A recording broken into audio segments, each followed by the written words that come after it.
Hello and welcome to my channel, Rhino here. Today I'm looking at a video from what looks like the official Is Genesis History YouTube channel, in which Dr. Marcus Ross, who has legitimate scientific credentials in paleontology, explains what we find in the fossil record. Dr. Ross is one of the interesting characters who seems to be able to maintain the cognitive dissonance of understanding exactly how we know the ages of various fossils, and even publishing research that uses these numbers, while firmly insisting that the Earth is just 10,000 years old at most. I even tracked down the guy's doctoral dissertation, not a hint of creationism to be found. Closest thing to it is a Bible verse quoted in the acknowledgements. He even gives the dates for rock formations and sequences in millions of years. The whole thing is just chock full of real science. Weird. Let's go!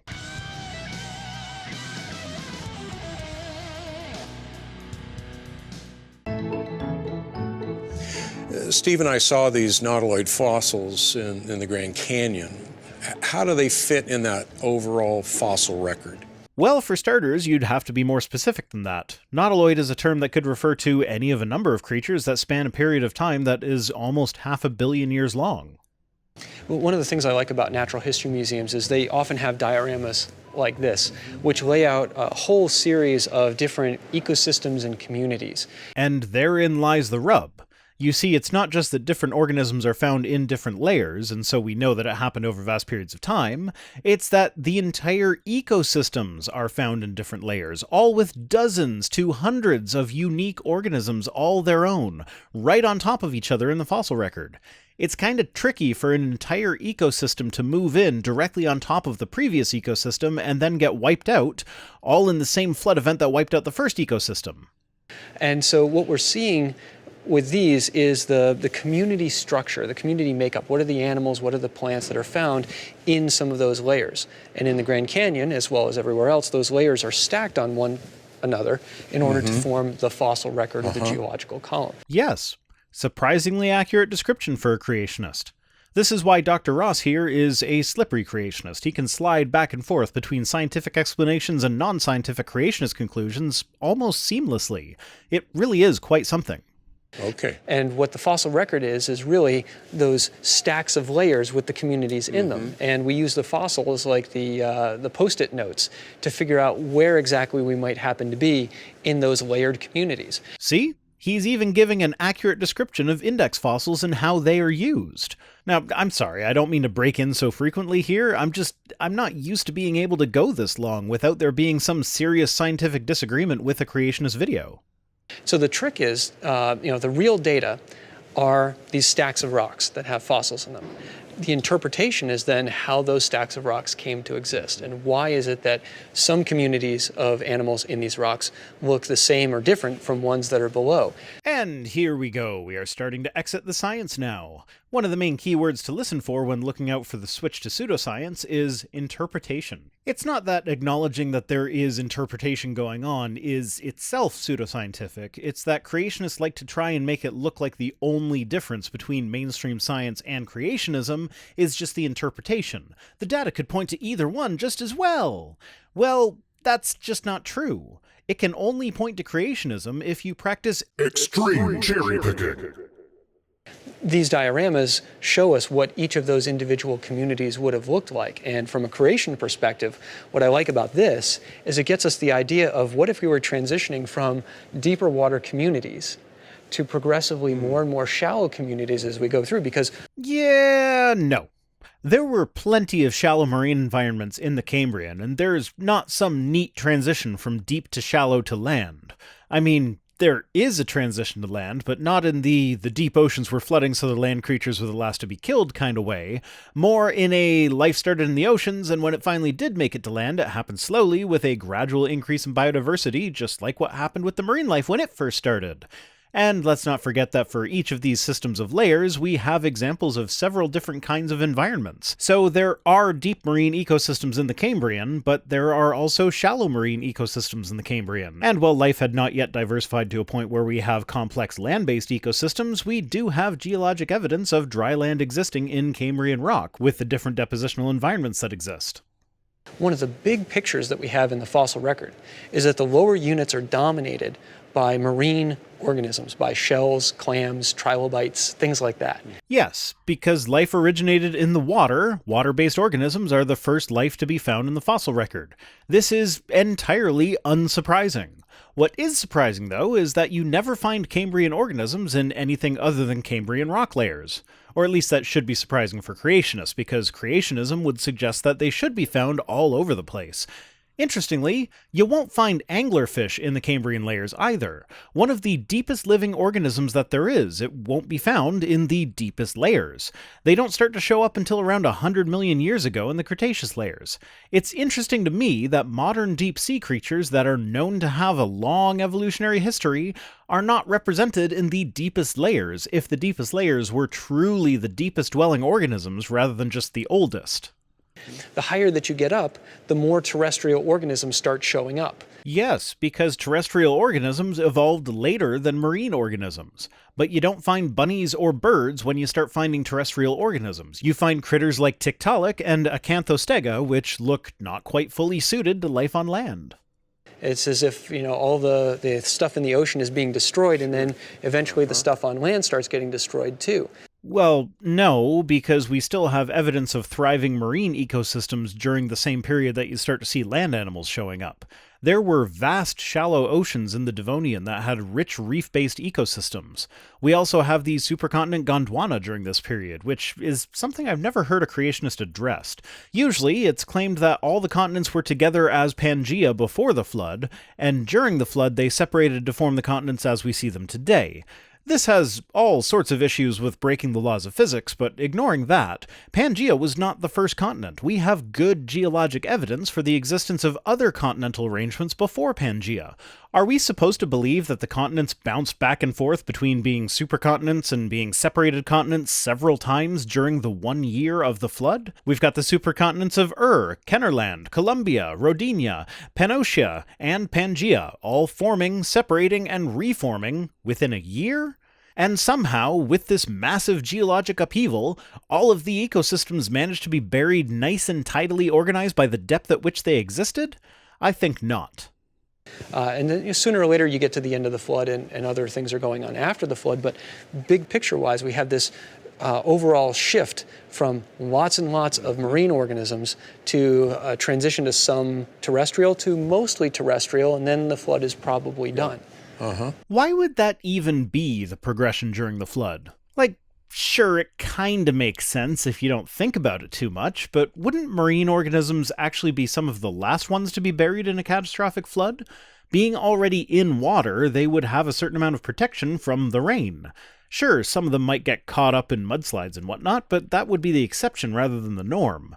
And also, with how turbulent the water would have had to have been, how would they even get buried in a layered fashion? Organisms spanning more than one stratigraphic layer would be the norm rather than the exception, if layers actually formed during the flood, which is actually quite impossible given what we know about rock formation. So one of the things that we can see here is that we've got communities. Right here we have the Cambrian community, and that is on this side. If you want to think about the Grand Canyon, take the Grand Canyon, tip it sideways. Okay. So you tipped everything sideways. Here's the great unconformity. All right. Back over here, those are the granites and the non-fossil bearing rocks. The great unconformity, and then the first thing that we find is this community. I don't know about the Grand Canyon specifically, but we do have fossils from before the Cambrian. This is one of those things that was predicted by evolution. Darwin himself was rather flummoxed by the apparent lack of Precambrian fossils, much to the delight of creationists who see any doubt that Darwin might have had as evidence that his theory is not as well supported as it actually is. So, if evolution is true, then the further back in time you go, the simpler the organisms should be. Well, the Cambrian organisms are basically a bunch of simplified versions of most of the phyla that exist today, so that tracks. And if we go back to the Precambrian, life was just single-celled bacteria for the vast majority of its existence.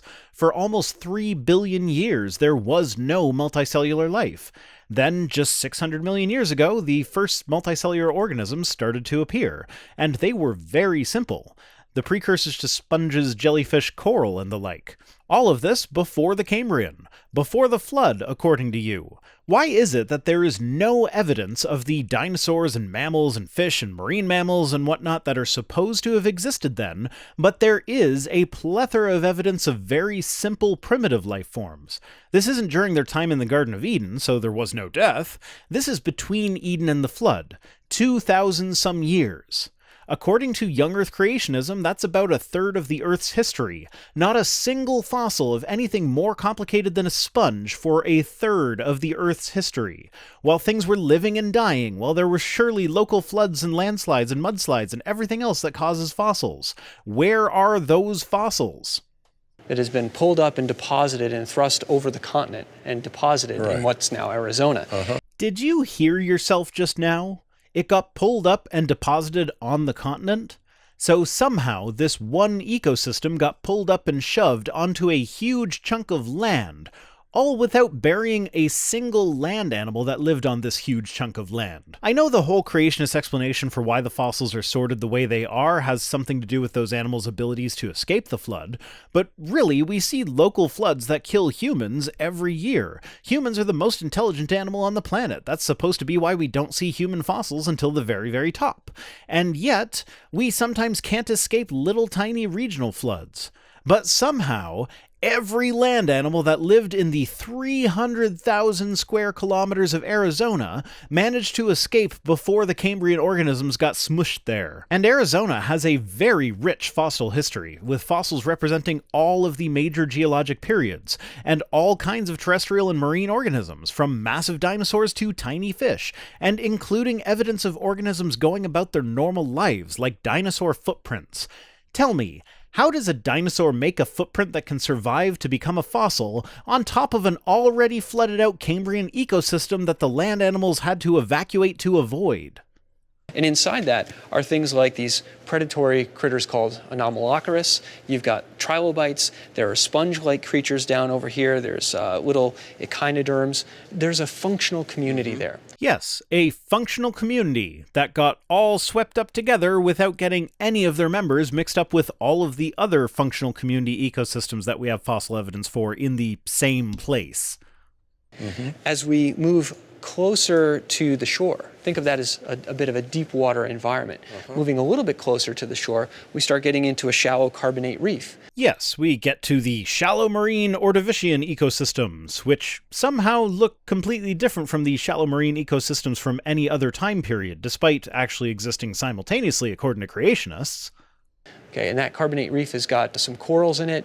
It's got a group of brachiopods. Nautiloids start showing up. Now, they're not the same nautiloids you see in Grand Canyon, but the Grand Canyon does have some other nautiloids. That's the Ordovician group. Did you notice how you described an ecosystem that is completely unique to those strata? You don't find Cambrian organisms in Ordovician ecosystems, except for the ones that have spent some time evolving, like trilobites. Going back to your explanation as to why we find the deep marine ecosystems of the Cambrian in Arizona, how did the deep marine ecosystem get pulled up and shoved to the continent without any sort of intermingling with the shallow marine ecosystem that would have existed between the deep marine and the continent? Now, I can hear the creationist response to this. There are trilobites in both groups, and some others as well. But here's the thing. These groups of organisms that span both ecosystems are not identical. You never find an Ordovician trilobite in Cambrian layers, nor do you ever find a Cambrian trilobite in Ordovician layers. There wouldn't be some neat and tidy divide like that if they actually existed simultaneously. It would have been a random jumble, especially if one had to be swept right past and through the other one in order to get to Arizona. As we keep moving closer and closer towards shore, we're picking up more and more organisms. But that's not what you said happened to the Cambrian organisms. You literally said, it has been pulled up and deposited and thrust over the continent. So which is it? Are these different ecosystems that are geographically separated that somehow ended up getting smashed together one on top of the other once they had fossilized by themselves? Or were they organisms that were swept up over the continent before they were buried? There are several issues with both of these ideas, but it would be nice if you could at least remain consistent. So again, more sea scorpions in this case start showing up. We end up with more nautiloids, fish of wide and very odd variety. Were you not supposed to be moving from deep to shallow with this whole thing? because one of the defining characteristics of the Silurian period was the deepening of the seas, not to mention the stabilizing of the climate, which is a neat trick to pull off during a massive destabilizing global flood. There's also, again, the issue of there being no organisms mixed up with the other groups. In fact, the Silurian stratigraphy is divided into 4 distinct epochs that can be distinguished from each other by which specific species of grappolites can be found there. There's also a lot of shale in the Silurian, which is a type of rock that forms in water with a gentle current for deposition. Is there anything about the story of the flood that suggests that gentle currents were involved? And let's not forget, it's not just the Silurian that has shale. Shale makes up some 70% of sedimentary rock on the entire Earth. Its formation would be completely impossible in an event as disruptive as Noah's flood. And as we come closer still, we keep getting just a little bit closer to shore until eventually, once we get into the Mississippian, which for the Grand Canyon has got the nautiloids, but on the other side of the country, when you're in the Appalachians, this is the coal-bearing units. Yes. Coal, the result of dense vegetation in swampy climates. And I suppose you're going to explain just exactly how a densely vegetative ecosystem could have time to form on top of the remains of some of the previous ecosystems that you have mentioned here, well in the middle of being flooded out? Also, it bears mentioning here that, well, yes, the flood is supposed to have lasted for about a year, the entire Earth was supposed to have been covered after about 40 days. So all of these ecosystems had 40 days to be swept to wherever the flood swept them, get buried, and for that sediment to lithify to a point where the next layer wouldn't just become part of the previous layer in the conglomerate-style deposit that is indicative of a flood. Explaining those coal beds is an interesting trick because the plants are not like pines and oaks and things like that we see. They're very, very odd, different, even somewhat cylindrical and hollow plants. Yeah, and it's worth mentioning that not only in the coal layers, but in every single geologic period in which plants with root systems existed, we have examples of plants with root systems leaving marks in the layers. Why is that important? Because it shows that plants had time to lay down roots and start growing. If all these rock layers were laid down in one giant flood, there wouldn't be established root systems in the layers. When, in the 40 days that it took for the whole Earth to be covered in water, were plants able to just start growing their roots? Some creationists think that this might actually represent a forest that was floating out as kind of a subcontinent-sized mat of vegetation to explain the types of plants that we see making up those coal beds. Well, that's certainly one I haven't heard yet. Though it seems other creationists have. When I searched for floating forest to form coal, the top results were articles from creationist sites, all explaining why this idea is too absurd even for them. Do I really need to address this claim if it's already too crazy for the most prominent creationist organizations? Oh, well, shit. On closer inspection, this AIG article is actually supporting the idea and suggests that the reason plants show up in the fossil record in the exact order predicted by evolution, from simple to complex, is that the smaller, simpler plants would have been at the edge of the mat and would have been ripped off and sunk first in the flood. Oh dear.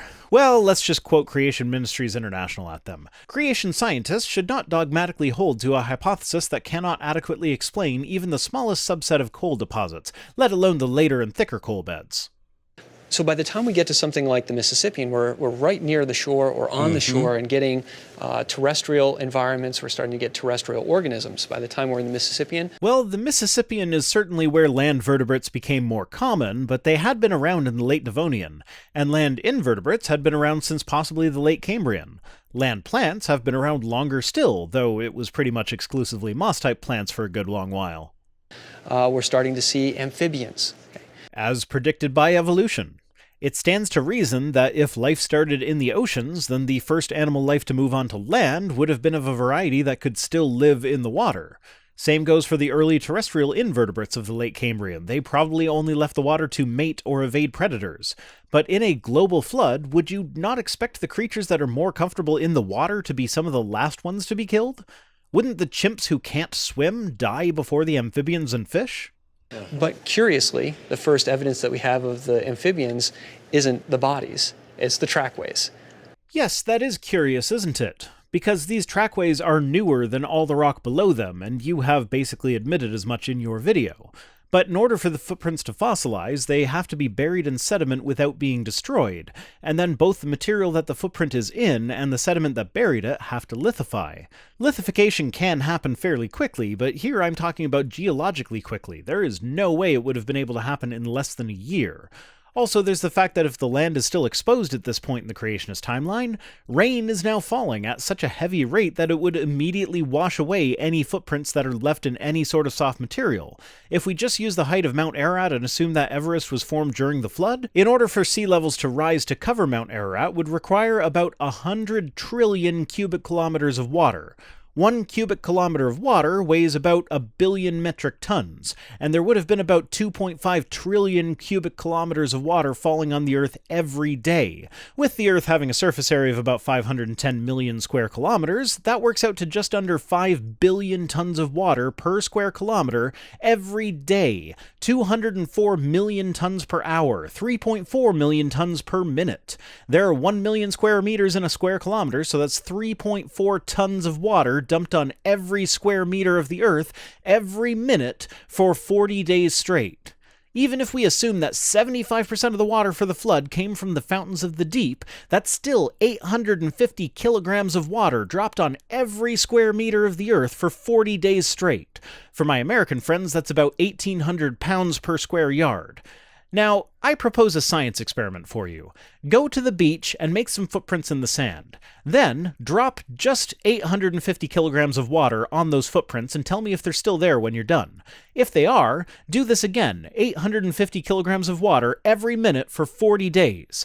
I can promise you there won't be any footprints when you are done. And this is using very low numbers for the calculation. I could have been mean and gone with the height of Everest, which surely was just about as tall as it is today, about 4,000 years ago. Or I could have assumed that the fountains of the deep only accounted for 25% of the water instead of 75%. And then that's another issue. What exactly are the fountains of the deep? Was there some vast store of water that you guys believe was just hiding out in the mantle of the Earth? Just some water, chilling there with the magma, waiting for God to make some cracks for it to rise through, but just the water, not the magma. How does that work? Anywho, I'm off track. Back to the video.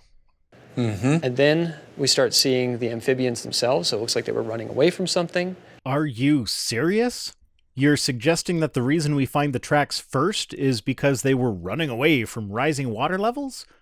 Well, given the amount of water that was falling on them, if they survived long enough to run anywhere, I would think it would be to the protection of the underwater habitat, as the rain would have been incredibly painful, and actually the whole calculation kind of ruins the rest of your point as well. Everything on land would have been utterly destroyed by the sheer mass of water falling on it all at once, so all the land creatures would have died first, before the deep sea creatures.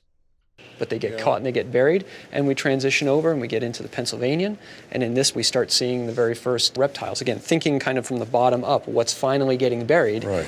We're getting more and more progressive towards the shore, right, towards the land environments. Yeah, except that's not at all what these ecosystems show, and we have deep marine ecosystems from all of these periods, as well as shallow marine. Actually, geologically speaking, we have examples of all the different depositional environments, from dry aeolian to transitional beaches, alluvial fans, river deltas, and so on, all represented in all of those layers. How do you have an alluvial fan, which is water runoff into a dry basin, in an environment that is exclusively deep sea, like you're claiming the Cambrian was? There are too many environments that are too well represented all throughout the strata, even if we ignore which organisms are found there. And once we get past this and in through what's called the Permian, the next group after this that continues on would be the Mesozoic, with the Triassic, Jurassic, and Cretaceous, right? The age of dinosaurs. Very terrestrial. There's still marine stuff going on because the waves of the flood are still taking the marine organisms and pushing them onto the continent. But why are the waves of the flood so selective about which organisms it shoves onto the continent when? And why do we see evidence of dry environments in every single period, every last one? At which point was the whole Earth supposed to have been covered? Is there still dry land at that point? Is this happening on day 36 of getting literal tons of water dumped on all of these animals' heads all day long? But by this time, you're also flooding so much of the continent that the terrestrial animals are being captured and buried and dragged. Buried and dragged? More like having their flesh stripped off their bones and blasted away. But Again, the marine ecosystems still existed in these time periods, but they looked entirely different from the Cambrian and Silurian. In fact, there was a biodiversification event of marine life during the Mesozoic, known as the Mesozoic Marine Revolution. It was likely caused by the sudden increase in the ability of predators to crack the shells of crustaceans. How exactly does a biodiversification event happen when everything is being killed off quickly? As we go through this whole thing, and we've got community after community after community after community, right? My evolutionary colleagues look at these as communities over time. Yes, because that's what they are. They are entire ecosystems that are sometimes right on top of each other in the fossil record, but there has never been any cross-contamination between them, as would be expected if they all existed simultaneously. For the creationists, though, this isn't communities over time. These are all living at the same time. They're just not living in the same place. They're not? Okay, so kindly explain how they ended up right on top of each other in the fossil record then. And the order that we have in the rock record, from the Great Unconformity on up, shows us a reflection of ecosystems that are being sequentially buried that happen to live at the same time. But all of the burying would have had to have happened within the first 40 days. That's not enough time for lithification, which means that there wouldn't be distinct layers like there are. But if for some reason layers did form, fossilized organisms would be poking through the layers. And creationists know this, or they wouldn't make such a big deal about the fossil trees that go through multiple layers. But if the flood happened as described, organisms fossilized through multiple layers would be the norm rather than the exception. And never has an animal been found fossilized through multiple layers. It's always trees, which have the unusual ability of remaining upright for sometimes centuries after they have died. So this diorama is great because it does take that vertical section of rock and it tips it on its side, exactly how a creationist would look at this, as going deep water to shallow water to the land. Do I need to say it again? Because that's not what it shows at all, not even close. And this, I think, is one of the ways that the creationists can take a look at the fossil record, start making testable hypotheses and predictions about what we should find, and make sense of otherwise what seems to be a fairly curious set of data. And one of the predictions that creationists generally agree with is that there should exist fossils somewhere that go through multiple layers. But creationists, as of yet, have been unable to provide one single example that is not a tree. So both paradigms are looking at the same fossil record. Except one paradigm is cherry-picking its data. Creationists ignore the fact that there are a variety of environments and ecosystems from each of these periods that are very well represented in the fossil record and the geologic record. Also ignoring that one of the shifts that marks the beginning of one of the periods that comes after the vast shallow seas of the Ordovician is the increased depths of the seas of the Silurian. But you, a qualified paleontologist who should already know that, walk past it and pretend like it's representing a trend towards shallower waters. Yeah. The data is the same for both of them. Yeah. And we're trying to interpret those data in the way that we best can and see which one of these paradigms makes the most sense out of the data. It is, by far, the evolutionary paradigm. Evolution is the one that takes all the data as a whole into account. The creationist might be able to explain a few data points in isolation, but as soon as you look at the bigger picture and connect all the data points, the creationist picture falls apart. Would humans be found then in that top layer? Yeah, within the rock record, the only place where human fossils are found are actually at the very, very top of the Cenozoic. Thereby creating a massive issue for creationism, which would have us believe that humans existed this whole time, and yet somehow managed to not leave a single trace of their existence before the very, very tippy-top most recent rock layers. Now, I have to be honest, from a young Earth creation perspective, my expectation would be that there would be some humans in the flood rocks, because the way I look at things, the Paleozoic are made during the flood, the Mesozoic rocks with the dinosaurs are made during the flood, right? Just other ecosystems that are being destroyed. And then the Cenozoic is probably representing the world that reestablishes itself when the flood is over. So we don't find any humans until what you admit are the post-flood rocks. All of humanity was wiped out in an event that left us a rich and detailed fossil record, and yet somehow the main target of the flood managed to escape being represented anywhere? So one of the curious things that we find in the Cenozoic is, we've got all of these mammals of different kinds, and early horses, early deer, whales, things like that. And the humans aren't found until the very top. That could be because the humans don't actually go out from the spreading point until much later on. Well, we do have a pretty decent picture of early human migration, and spoiler alert, it happened all before you think the universe existed. Now, why they're not found in the flood rocks is a more difficult problem for young Earth creationists. It's one of those data points that doesn't seem to cut our way, at least at first blush. And this admission is something that kind of makes me lean towards the idea that this guy is at least honest in his belief. He's just really good at motivated reasoning and cognitive dissonance. Creationists have a variety of different ways in which they might address that. Maybe the human population wasn't very large. Maybe it was concentrated in certain areas that didn't lend themselves to fossilization. Or maybe people, being clever, were able to avoid most of the initial destruction of the flood that built all of this.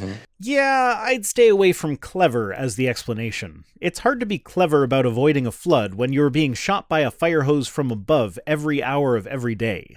That's it for this one. Today's comment of the day comes to us from RWM, who says, Vice Rhino, the translation to English past perfect, had formed, in Genesis 2:19, is problematic. The plain translation is simple past, formed. Ancient Hebrew did not have past perfect as far as I know.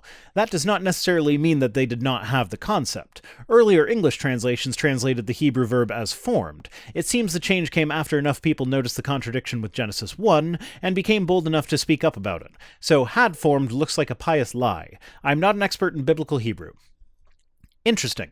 So, for context, this is with reference to me bringing up Genesis 2:18 as evidence that the story in Genesis 2 is a separate creation myth from the myth in Genesis 1, as it says he will make a helper for Adam, future tense, and then he had formed them. So he said he will, future tense, and then had formed them, past tense, so sometime in between the will and the had is when he made them.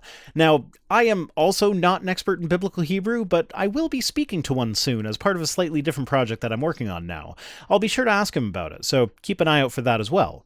Thanks for watching. Special thanks as always to my patrons, especially Mark McManus, who are the floating forests that produce the coal that is my channel. If you'd like to burn me to destroy the environment, you can support the channel for as little as $1 per week over at patreon.com/ViceRhino. Other ways to support the channel, such as direct donation or my Amazon wishlist, are linked in the description, as well as my social media accounts and my P.O. Box address. See you next time!